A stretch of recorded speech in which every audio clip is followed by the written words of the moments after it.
जब नागमणि के लालच में एक इच्छाधारी नाग को दिल्ली के महिपालपुर गांव के लोगों ने मार दिया। उसके बाद इच्छाधारी नागिन ने गांव के लोगों के साथ ऐसा क्या किया जिसे सुनकर आपके भी होश उड़ जाएंगे। नमस्कार दोस्तों, आप सभी का हमारे YouTube चैनल याराना में हार्दिक स्वागत है।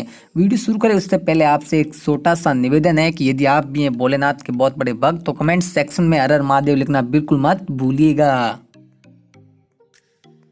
दोस्तों, आज तक आपने केवल फिल्मों या कहानियों में ही नाग और नागिन की प्रेम कहानियां सुनी होगी, लेकिन वास्तव में ऐसे नज़ारा बहुत कम देखने को मिलता है।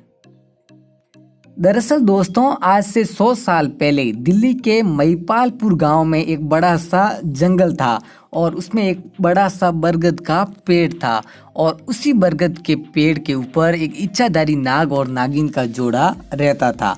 गांव के लोगों की धारणा है कि ये इच्छाधारी नाग और नागिन एक साधारण रूप में रहते थे और ये कभी कभी गांव में भ्रमण करने के लिए भी चले जाते थे। नाग पंचमी के दिन यही इच्छाधारी नाग और नागिन का जोड़ा एक इंसान रूप में प्रस्तुत होता था और उस इच्छाधारी नाग के ऊपर वो नागमणि आ जाती थी।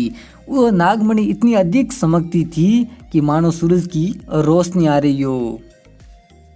जब गांव के कुछ लोगों ने उस इच्छाधारी नाग के ऊपर वो नागमणि देखी तो उन्होंने लालच के मारे ही योजना बनाई कि जब रात्रि के वक्त नाग और नागिन इस पेड़ के ऊपर सो रहे होंगे तभी ये नागमणि नाग को मार कर वहां से ले लेंगे।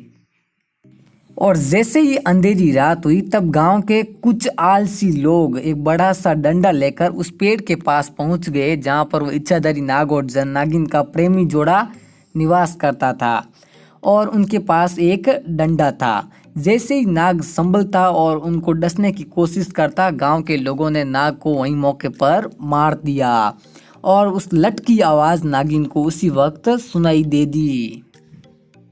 जैसे ही नागिन की आंख खुली तो उसने अपने नाग को इस मृतक अवस्था में देखा तो उसके दिमाग में और कुछ भी सूझ नहीं रहा था क्योंकि वो नाग से बहुत अधिक प्रेम करती थी और वो नागिन उसके प्रेम के कारण उसमें पागल हो गई थी।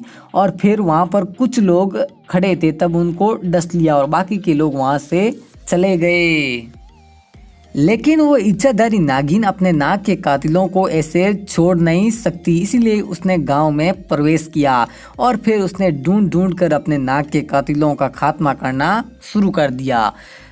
ये देखकर गांव के लोग बहुत अधिक परेशान हो चुके थे। फिर उन्होंने एक ज्ञानी बाबा से इस मामले में सलाह ली। तब ज्ञानी बाबा ने उन्हें बताया कि उन्होंने एक इच्छाधारी नाग का कत्ल किया है और यदि कोई इच्छाधारी नाग को मार दे तो उसकी नागिन आने वाले 7 जन्म तक भी उसका पीछा नहीं छोड़ती है।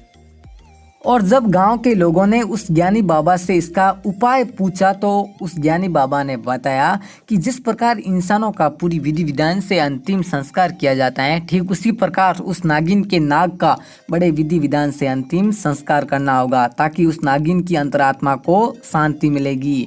और फिर गाँव के लोग भी बड़ी परेशानी में आ गए थे और फिर उन्होंने भी ज्ञानी बाबा की बात को मान लिया और बड़े विधि विधान से उस नागिन के नाग का अंतिम संस्कार किया और उस नागिन को दूध पिलाया और फिर वो नागिन वहाँ से जंगल में चली गई। तो दोस्तों, ये थी आज की हमारी सच्ची और चमत्कारी घटना। हमेशा इस बात का ध्यान रहे कि यदि हमें कहीं पर भी नाग और नागिन का जोड़ा मिल जाए तो उन्हें मारना तो दूर, छेड़ना भी नहीं चाहिए क्योंकि इच्छाधारी नाग और नागिन का इंतकाम होता है वो बहुत महंगा पड़ सकता है। तो दोस्तों, ये थी आज की हमारी सच्ची और चमत्कारी घटना। पसंद आई तो लाइक कीजिए, दोस्तों के साथ शेयर करना बिल्कुल मत भूलिएगा। चैनल पर नए तो सब्सक्राइब और बेल आइकन को प्रेस तो बनता है। मिलते हैं अगले वीडियो में, तब तक के लिए जय हिंद, वंदे मातरम।